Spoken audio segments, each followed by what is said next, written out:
Welcome to our 20th episode of Child Sexual Abuse Prevention by Zina podcast. I'm your host, Zina Poncel. Today's podcast is about the dark web. Honestly, I knew very little about this subject other than sexual predators seem to be very active on it.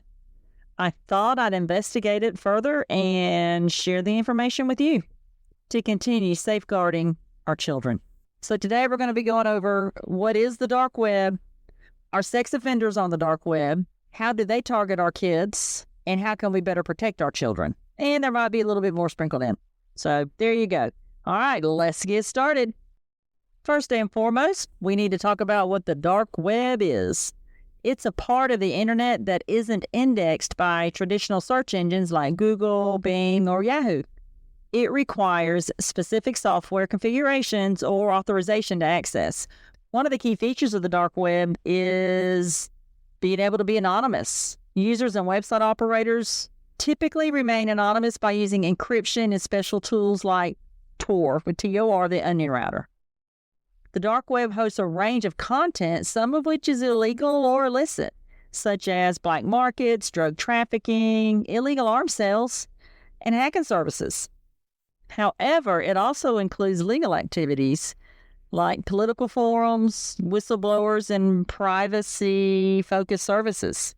Accessing the dark web typically involves using the Tor browser, which hides your IP address. There's an important distinction between the dark web and the deep web. The dark web is often confused with the deep web, but they are not the same. The deep web refers to parts of the internet that are not indexed by search engines such as databases, private content, and other areas requiring authentication, while the dark web is a subset of the deep web with a focus on being able to be anonymous. And if you're a bad person and you want to hide whatever you're doing on the internet, you want to be anonymous, right? How exactly do child sex offenders use the dark web? Well, here we go. Child sex offenders may use the dark web for various illicit activities, taking advantage of being able to be anonymous and the difficulty of tracking activities in this hidden part of the internet. Here are some ways in which they may operate. The dark web hosts websites and forums that offer illegal content, including child sexual abuse material, which is also known as CSAM, the letter C, the letter S, the letter A, the letter M. So literally CSAM. So if you see that or you hear that, especially in this context, it is referencing child sexual abuse material. Offenders use these platforms to view, download, and share such content without the fear of being easily detected by law enforcement agencies. You know how you have your different social media platforms. I'm assuming everyone does, and if you don't, that's perfectly cool too. But like Facebook, like Instagram, all these other social media platforms, sex offenders have their own, where basically everybody on there is a sex offender. And going through the dark web, this is a way they can communicate under the radar for the most part. Now, law enforcement has really upped their game on trying to catch all these people. So this is why we're talking about it today. This kudos to all you law enforcement out there who are working so hard behind the scenes to catch these people who are targeting our kids, whether it be on the dark web or the regular web. Okay, let's move on. The dark web provides a platform for offenders to connect with like-minded individuals.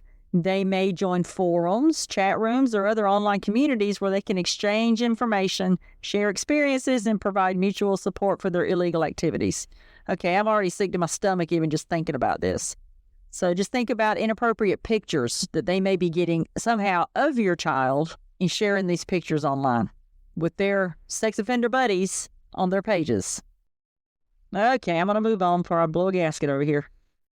Offenders use encrypted messaging services on the dark web to communicate securely, coordinating activities like the exchange of CSAM, which is the materials we talked about, or even arranging physical meetings. This secrecy allows them to operate without drawing attention to themselves. Cryptocurrencies like Bitcoin are commonly used on the dark web to facilitate financial transactions related to illegal activities, including the purchase of CSAM, which is our child sexual abuse materials. These transactions are often difficult to trace, further protecting the identity of the offenders. Some offenders use the dark web to groom and exploit children, often luring them into creating and sharing explicit material. This can be done through manipulation, threats, or by pretending to be someone else. The dark web hosts black markets where offenders can buy and sell illegal services such as, you listening to this? Fake identities, hacking tools, and even human trafficking services. Yes, I said even human trafficking services related to child exploitation. So basically, they can get on here and buy a kid. These sex offenders can get on the dark web, go to their little groups, share inappropriate pictures of our kids, traffic our kids out, and use cryptocurrencies such as Bitcoin. And I'm not targeting Bitcoin by no means. They have no idea I'm even saying anything. This is just what I have pulled up through my investigation into this content. But they can do all that under the radar. The structure of the dark web with its layers of encryption and being anonymous makes it difficult for law enforcement agencies to monitor and infiltrate. Offenders exploit these features and evade detection and continue their illegal activities. Despite these challenges, law enforcement agencies around the world have made significant strides in identifying and apprehending offenders on the dark web using sophisticated technology and international cooperation. However, the ongoing battle between law enforcement and offenders on the dark web remains complex and dynamic. Some of the key risks to children on the dark web are exposure to harmful content. The dark web hosts a variety of illegal content, including explicit material, which can be harmful or traumatizing to children. And remember now, there's forums and chat rooms that I've already mentioned from the pedophiles or predators, however you want to call it, that could expose children to inappropriate discussions or content. Other risks, the dark web can serve as a meeting place for online predators who like to engage in illegal activities like child exploitation or trafficking. Children might be lured or manipulated into participating in these illegal activities, such as hacking and drug trafficking and other criminal enterprises. There's also platforms on the dark web that trade in stolen data where children could unwittingly share personal information that could be used against them, where they've been manipulated and really tricked into sharing that information. I know this podcast does not involve bullying. However, due to the dark web being such a big anonymous place, cyberbullying and harassment can occur with little accountability. Children may be targeted by their peers or adults for bullying, harassment, or exploitation. So how do we protect our kids from the dark web? Education, education, education. This is another one I've been saying for several podcasts. It's crucial to educate children about the dangers of the dark web and the importance of online safety in general. So when you're talking to your kids about online safety, go ahead and open that door to the dark web. Let them learn more about it. You both learn more about it together. Supervision. Parents and guardians should monitor their children's internet use and ensure that they are not accessing areas of the web that are dangerous or inappropriate. Parental controls. Using parental control software and setting up restrictions can help prevent access to the dark web and other risky parts of the internet. Open communication. You're going to hear me say that a lot moving forward, and if you've been listening to my podcast, you've already heard me say that a lot. Maintaining open communication with children about their online activities can help detect any issues early and encourage them to report anything suspicious or concerning. Now, when I say open communication, I mean you two have a conversation about it. You need to allow your child to talk about it too, not just you do this, you do this, you do this, or you don't do this, or you don't do this, or you don't do this, and you tell me blah, blah, blah. You've got to be able to have a conversation back and forth, not a one-sided conversation, not just the grown-ups. We need to include our children in these conversations back and forth. They may have questions, they may have comments. Your children need to know that there's people out there online that will try to be their best buds and try to talk them right out of the house. Or they'll manipulate your child and convince them to take an inappropriate picture of themselves and send it to them. And then that predator goes to their little group on the dark web and they sell those pictures all day long. Your kids need to know this information.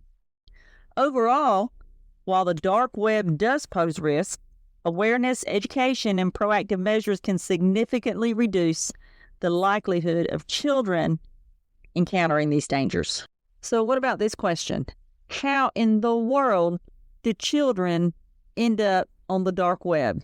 As an adult, I had no idea about it initially. I have heard about it over the years working in the field of child sexual abuse prevention. Children can end up in the dark web through various means, though it's generally rare and concerning. So here's some ways that this can happen. Children with unrestricted or unsupervised internet access might stumble upon the dark web out of curiosity. Kids are curious. Or by following links from forums or social media. Sometimes children might accidentally access the dark web through links shared in chat rooms, online games, or through deceptive websites that look legitimate. Older children or teens might be introduced to the dark web by friends or peers who are already exploring it, often without understanding the risks involved. Some older children or teens may intentionally seek out illegal or taboo content, which can lead them to the dark web. Tech-savvy children with an interest in hacking or cybercrime might explore the dark web as part of their activities. Some children may be tricked into visiting dark websites through phishing scams or by unknowingly downloading malware that redirects them to the dark web. Predators on the dark web might lure or groom children into accessing dark websites, often by pretending to be someone they trust. We talked about grooming in the previous podcast, so if you get a chance, check that one out. The dark web is not inherently bad, but it's often associated with the illegal activities that I've already mentioned, which makes it dangerous, especially for children. Therefore, it's important for parents and guardians to be proactive in preventing access and educating children about the risks. I just spoke about how children can access or how they end up in the dark web. Let's look at how pedophiles actually lure our children into the dark web. Pedophiles use various manipulative and deceptive tactics to lure children into the dark web. Their methods often involve psychological manipulation, exploiting trust, and taking advantage of a child's naivety. Here are some of the common tactics used. Grooming, which involves building trust. Pedophiles often begin by establishing a relationship with the child, either through social media, online games, chat rooms, or other platforms. They may pose as a peer or someone with similar interest. Gradual desensitization. Over time, they may introduce inappropriate content or ideas, slowly normalizing it to make the child more comfortable with it. Isolating the child. They might encourage the child to keep their communication a secret, further isolating them from their friends and family. Emotional manipulation. Pedophiles use emotional tactics such as pretending to be in distress to gain the child's sympathy and trust.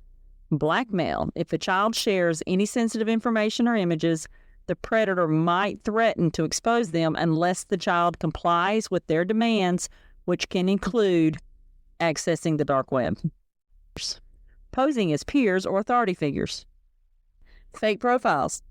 Pedophiles might create fake profiles pretending to be a child's peer or someone they might admire, such as a celebrity or influencer, to lure them into trusting them. Authority figures. In some cases, they may pose as someone in authority, like a teacher, police officer, to manipulate the child into following their instructions. Providing links to dark websites. Sending links. They might send the child a link to a dark website disguised as something innocent, like a game or a special website, leading them to illicit content. Using curiosity. Pedophiles often play on a child's curiosity, encouraging them to explore what is portrayed as a cool or secret part of the internet. Exploiting online platforms. Online games and forums. They may use online games, forums, or social media to start conversations and slowly introduce the idea of visiting dark websites. Free gifts or incentives. They might offer virtual currency, game items, or other incentives in exchange for accessing or exploring dark web content. Malicious software. Pedophiles may trick children into downloading malware that redirects them to dark websites or tracks their activity. Phishing scams. They might use phishing techniques to get a child to visit the dark web, often by pretending to offer something enticing. Sometimes they may pretend to be helping the child, offering advice on how to navigate the internet safely, while actually guiding them toward the dark web. This is where you have to be sure your kids come to you, offering so-called support. Sometimes they may pretend to be helping the child, offering advice on how to navigate the internet safely, while actually guiding them toward the dark web. Here's some additional preventative measures. Education. Teach children about the risk of interacting with strangers online and the dangers of the dark web. Open communication. Maintain an open dialogue with children about their online experiences and encourage them to talk about anything that makes them feel uncomfortable. Parental controls and monitoring. Use parental control tools and monitor your child's online activity to help prevent interactions with these predators. Reporting. Encourage children to report any suspicious behavior to a trusted adult immediately. Understanding these tactics is crucial for preventing exploitation and protecting children from online predators. Accessing the dark web requires specific tools and knowledge, as it is intentionally hidden and not accessible through standard web browsers. Here's how people typically access the dark web. They use the Tor browsers, called the Onion Router, TOR is the acronym. It's the most common way to access the dark web. It's designed to let users be anonymous on the internet by routing it through multiple servers around the world, making it difficult to trace. Users need to be extremely cautious about the sites that they visit and the files that they download on there. Accessing certain parts of the dark web can be illegal, depending on the content and activities involved. It's important to understand the legal risk associated with accessing or participating in illegal activities on the dark web. Some people actually use it for legitimate reasons. To my knowledge, it's legal to access the dark webs, but people are going to the dark web because they can be anonymous and they can be more private, which is perfect setup for a pedophile. The dark web operates in a very different environment than the surface web, and accessing it comes with significant risks. Understanding these risks and taking appropriate precautions is essential for anyone considering exploring it. I highly encourage you to do your own search. Go online and Google dark web, Google deep web, Google what is the difference, maybe what are the dangers, how can I better protect my child, having a conversation with your child about the dark web. Look this stuff up. This podcast is really just, and I've said this before, just skimming off the top of all these topics that I talk about. There is so much more information to be gained actually online. While I've been talking about bad things online, there's a lot of good things online, and the educational component is a part of it.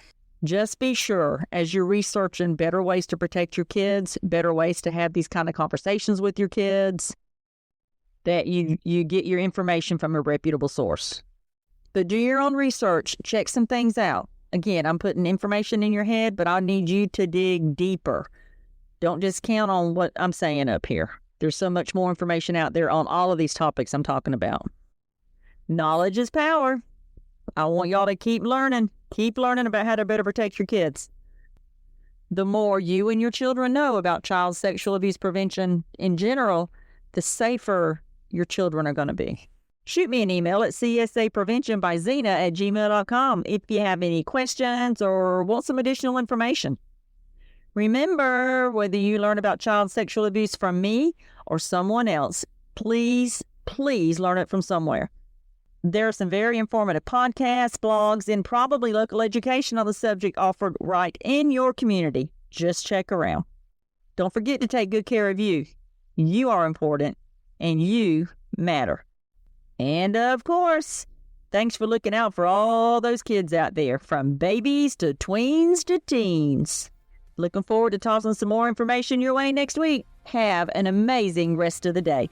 Don't forget me say, I appreciate it.